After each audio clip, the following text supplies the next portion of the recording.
దేవినేని ఉమాకు చంద్రబాబు ఏ పదవి ఇవ్వరా? ఎందుకు?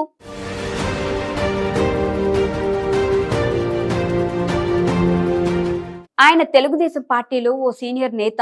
గత 25 ఏళ్లుగా చంద్రబాబుకు, టీడీపీ కీలక నేతలకు అత్యంత ఇష్టడు.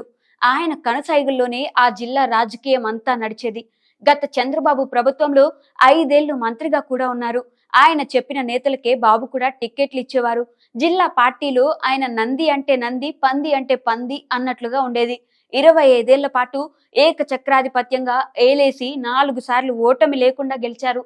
అలాంటి నేతకు ఈ ఎన్నికల్లో టికెట్ రాదని ఎవరైనా ఊహిస్తారా?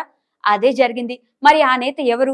ఆయన కష్టాలు ఎలాంటివో భారత్ టీవీ స్టోరీ బోర్డు లో చూద్దాం. ఈ ఎన్నికల్లో మాజీ మంత్రి కృష్ణా జిల్లాకు చెందిన తెలుగుదేశం పార్టీ సీనియర్ నేత దేవినేని ఉమాకు సీట్ ఇవ్వటం లేదన్న వార్త బయటకు వచ్చిన వెంటనే ప్రపంచ వ్యాప్తంగా ఉన్న తెలుగు ప్రజలందరూ ఒక్కసారిగా షాక్ అయ్యారు.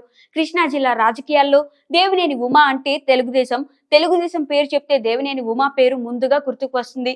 గత 25 సంవత్సరాలుగా కృష్ణా జిల్లా రాజకీయాల్లో అనే కాకుండా రాష్ట్ర తెలుగుదేశం పార్టీ రాజకీయాల్లో కీలక నేతగా ఎదిగి జిల్లా రాజకీయాల్లో తనదంటూ చక్రం తిప్పారు.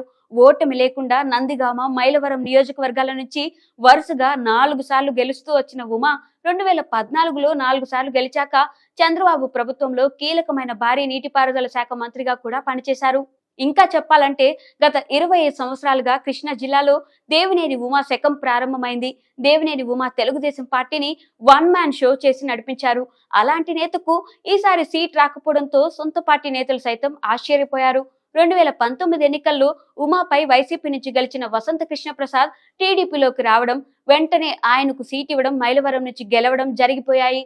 సీటు త్యాగం చేసిన ఉమాకు చంద్రబాబు అధికారంలోకి రావడంతో ఏ పదవి ఇస్తారు అన్న చర్చ జరుగుతుంది. అయితే వాస్తవంగా చూస్తే ఉమా కమ్మ సామాజిక వర్గానికి చెందిన నేత కావడం, ఇప్పటికీ ఈ సామాజిక వర్గానికి చెందిన వారికి ఎక్కువ పదవులు ఇచ్చి ఉండడంతో ఉమాకు ఏ పదవి దక్కే అవకాశాలు కల్పించడం లేదు. డీసీసీబీ చైర్మన్, జడ్పీ చైర్మన్ లాంటి పదవులు ఉమా స్థాయికి చాలా చిన్నవి అని చెప్పాలి. పైగా జిల్లాల విభజన జరగడంతో ఉమ్మడి కృష్ణా జిల్లా, ఎన్టీఆర్ జిల్లా కృష్ణా జిల్లాగా విడిపోయింది. ఒక చిన్న జిల్లాకు డీసీసీబీ చైర్మన్ లేదా జడ్పీ చైర్మన్ గా పనిచేసినా అది ఉమా స్థాయికి సరితూగదు. ఒకవేళ ఎమ్మెల్సీ ఇవ్వాలనుకున్న కమ్మ సామాజిక వర్గ కోటాలో చాలా మందికి పదవులు వచ్చి ఉన్నాయి. పైగా కృష్ణా జిల్లాలో కమ్మ కోటాలో చాలా మంది ఎంపీలు, ఎమ్మెల్యేలు ఉన్నారు. మళ్ళీ అదే కమ్మ వర్గానికి చెందిన ఉమాకు ఎమ్మెల్సీ ఇస్తారా అన్నది డౌటే. ఎన్నికలకు ముందు ఉమాకు రాజ్యసభ ఇస్తారని ప్రచారం జరిగినా కమ్మ ఎంపీలు ఎక్కువగా ఉండడంతో ఆ ఛాన్స్ కూడా వచ్చే అవకాశం కనిపించడం లేదు. కమ్మ ఎంపీలతో పాటు కమ్మ వర్గానికి చెందిన గుంటూరు ఎంపీ పెమ్మసాని చంద్రశేఖర్ కు ఏకంగా కేంద్ర మంత్రి పదవి ఇచ్చారు. అందుకే ఆ ఆశ కూడా కష్టమే. ఏది ఏమైనా ఉమాకు ఏదో ఒక నామినేటెడ్ పదవి ఇస్తారు అన్న ప్రచారం అయితే ఉంది. మరి అది ఎప్పటికి నెరవేరుతుందో, ఉమాపై చంద్రబాబు ఎప్పటికి దయ చూపుతారో కాలమే నిర్ణయించాలి.